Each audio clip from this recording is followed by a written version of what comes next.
The Hiryu no Ken games never fail to disappoint. They've got some wonderfully creative ideas, and some terrible implementation of them. The first game featured a complex fighting system, and you could see how it was one of the inspirations that led to the modern fighting game. But actually trying to fight opponents in it was really annoying. The second game turned it into an action-adventure where you could explore a big world, and that world didn't have a whole lot to it. This third game has you play multiple characters across it, each one with their distinct abilities, and you control them for one level, and all of the characters wind up feeling kind of the same. The story is that they're all reincarnations of great warriors of the past, and now someone is out to revive the evil that they destroyed, so they revive and take them on. The big wide-open exploration elements from Hiryu no Ken II are gone. Instead, there are 6 stages, and for the first 5 you play a different character. The interface is not as straightforward as it could be, because you can pick between 2 of them. When you start the game, you're given your choice for beginner or master controls. With the beginner controls, pressing B attacks and pressing A jumps. While for the master controls, B kicks, A punches, and hitting both buttons together or pressing up will jump. A lot of the stages in Hiryu no Ken III involve some platforming, and trying to do it with the master controls is just frustrating.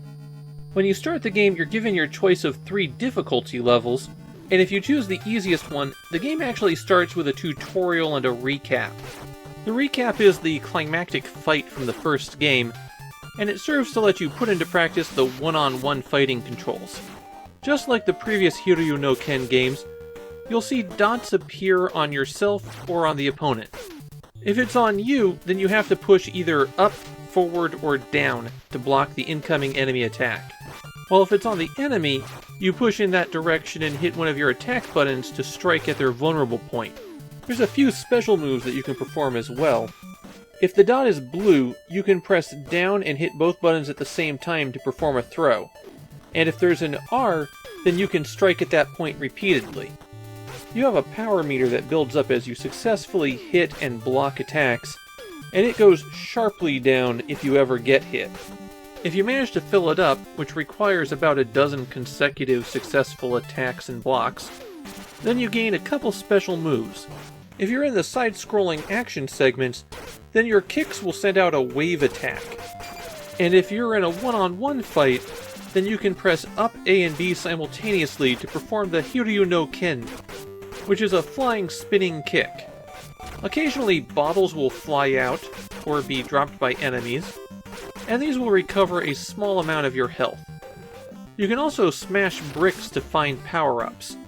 Most of the items you'll find in bricks just give you a little bit more power meter, but on some stages there is an item required for progress.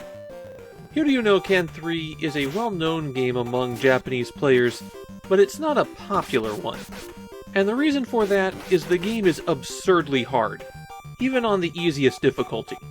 If you try to use punches, for example, your range is so short you're bound to get hit. And a lot of enemies have special moves that are just about unavoidable, like these guys who just walk in and start jump kicking. Or this mini-boss that sat right next to me, and then rapid-fired his mace above my head. The levels are long, and you actually have to locate checkpoints, find rooms that you can go into and talk to people. I started out playing on the medium difficulty, but I had to quickly drop that back because I couldn't defeat the second mini-boss. Some later bosses require that you perform a special technique or move in order to defeat them too. When you manage to clear a stage, you'll get a password that will let you continue, so at least there's some small kindness.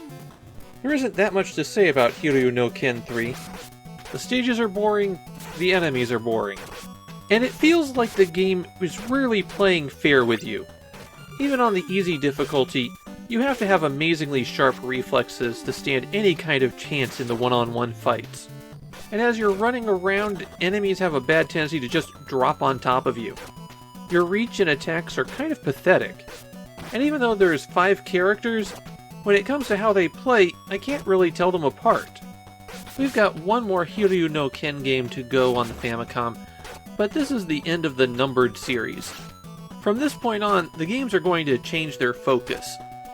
We'll have to see if that makes a difference or not.